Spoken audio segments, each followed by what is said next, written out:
আসসালামু আলাইকুম। বায়োস এডিটিংয়ের নতুন একটা ভিডিওতে আপনাদের সবাইকে স্বাগতম জানাচ্ছি।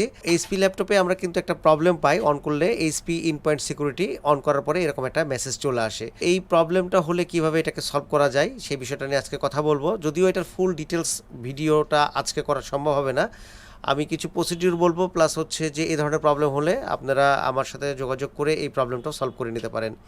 তো প্রবলেমটা কি হয় আমি দেখাই। ল্যাপটপটা অন করা হয়েছে, HP in point security controller problem, এরকম এরর মেসেজটা চলে আসে। তো এটা যদি চলে আসে খুব সহজে এটাকে কিন্তু রিকভার করা যায়, এটার জন্য বেশি সমস্যা হয় না। অনেক সময় কি হয় যে আমরা দেখি যে বায়োসের, আমি সকেটটা এই কারণে রাখছি যে আমরা বায়োস অনেক সময় খোলাখুলি করি, খুলতে খুলতে চিপটা কিন্তু নষ্ট হয়ে যায়। আমরা জানি যে এই ধরনের বায়োসগুলোতে দুইটা চিপ হয়, একটা হলো 16 MB এবং একটা হলো 32 MB, 32 এবং 16 মেগাবাইটের বায়োস। যেটা হলো 16 মেগাবাইটের বায়োস সেটা সিকিউরিটি বায়োস অথবা ব্যাকআপ বায়োস অথবা ইসি বায়োস, আমরা এক একজন এক একটা বলি। যেটা 32 মেগাবাইটের বায়োস থাকে সেটা হলো মেন বায়োস বলি। এই 32 মেগাবাইটের বায়োসটা এই প্রোগ্রামার দ্বারা প্রোগ্রাম করে সেভ করে নিতে হবে। সেভ করে নেওয়ার পরে আমার যে কাজটা করতে হবে সেটা হলো যে এইখানে এইটার ভিতরে অ্যাকচুয়ালি এইটার মধ্যে যে ইনফরমেশান, যেমন এটা হলো ইন পয়েন্ট সিকিউরিটি, আমি যে ল্যাপটপটার পিকচারটা ওপেন করছি অন করার পরে যেই ইন পয়েন্ট সিকিউরিটিটা আসছে, এবং এটা কাজ করার পরে লাস্ট অবস্থাটা কি হয়েছে সেটা আগে আমি একটু ভিডিওটা দেখাই দিই, তারপরে হচ্ছে ওগুলো একটা পর একটা স্টেপ বাই স্টেপ আমি দেখাচ্ছি।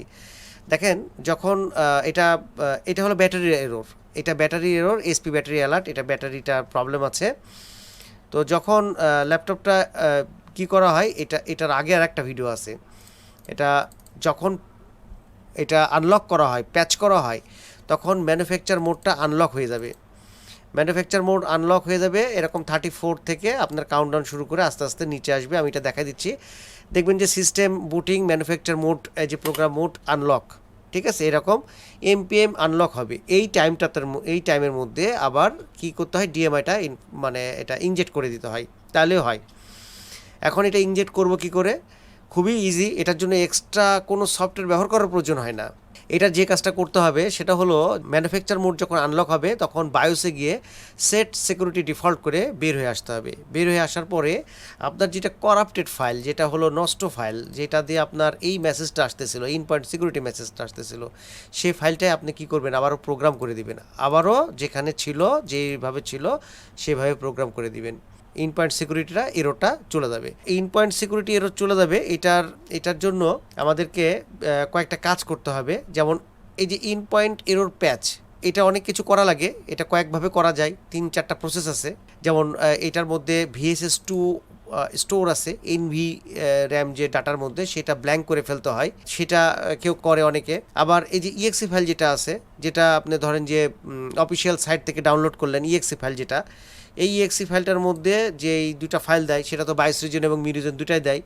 তো বায়োস রিজনের মধ্যে থেকে যেটা এনভি র্যাম ডাটা, সেই ডাটা র্যামের পার্টটা যদি আপনি বের করে নেন তাহলে কিন্তু হবে। তো এইটার কিছু ক্যালকুলেশন আছে, যেমন ধরেন যে আপনার বেজ অ্যাড্রেস কোথা থেকে শুরু হয়েছে, দেন এটার ফাইল সিস্টেম, মানে এটার হলো জিওআইডি পার্টিশন কোথায় থেকে।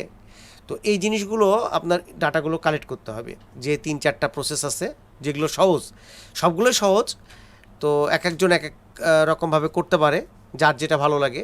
তো আমি হচ্ছে যদি আপনাদের এরকম হয় যে আপনাদের সমস্যা, আপনারা করতে অসুবিধা বোধ মনে করছেন, তাহলে আপনারা যে কাজটা করবেন, আপনারা সেই ইন পয়েন্ট সিকিউরিটির যেই প্রবলেমযুক্ত ফাইলটা, সেই ফাইলটা আমাকে প্রোভাইড করবেন।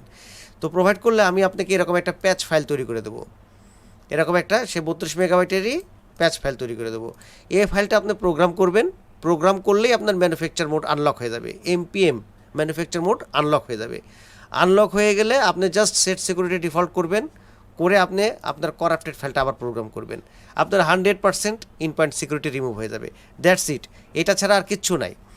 আমরা কিন্তু নেটে অনেক সময় দেখি যে ইন পয়েন্ট সিকিউরিটি এই হলো সেই হলো, আবার এই ফাইল চাওয়া চাই, কিচ্ছু লাগে না। আচ্ছা, আমি একটা ফাইল দেখাবো আপনাদেরকে।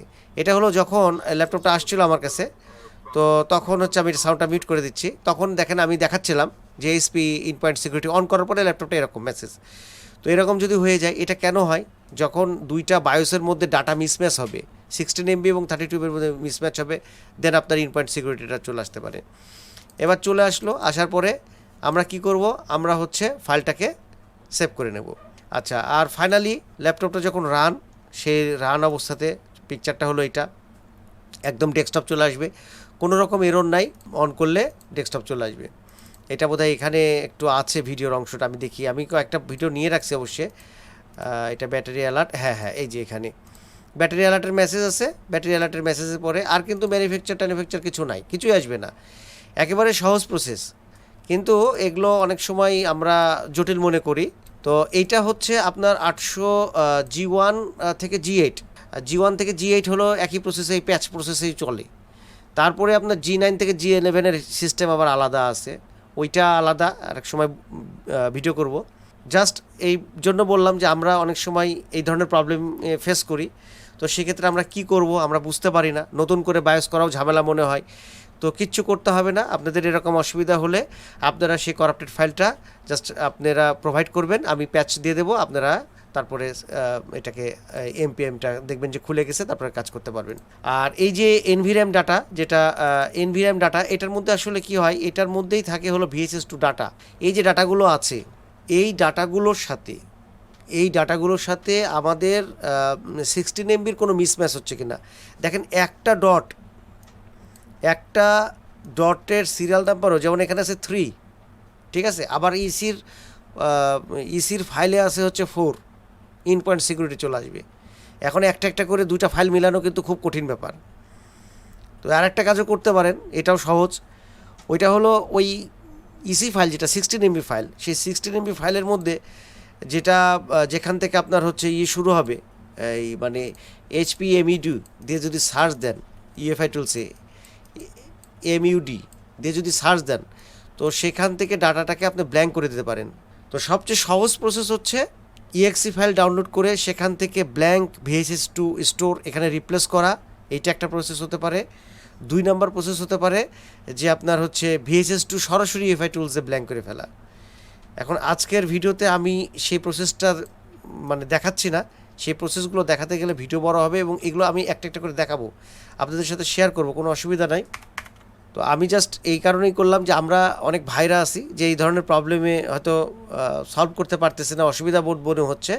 সেক্ষেত্রে আপনাদেরকে সহযোগিতার জন্য আমি এই ভিডিওটা মূলত করতেছি, যে এই ধরনের প্রবলেম হলে যেহেতু খুব ইজিলি এটাকে সলভ করা যায়, তাহলে সেক্ষেত্রে আপনারা কি করবেন, ওই ফাইলটাকে আমাদেরকে দিবেন, আমরা এটাকে মানে প্যাচ করে আনলক করে দেব। আমি চেষ্টা করব রিসেন্ট এটার উপরে ভিডিও করার জন্য। তো কথা হবে অন্য কোনো ভিডিওতে, সে পর্যন্ত সবাই ভালো থাকবেন সে আশায় আজকের মতন আল্লাহ হাফেজ, আসসালামু আলাইকুম।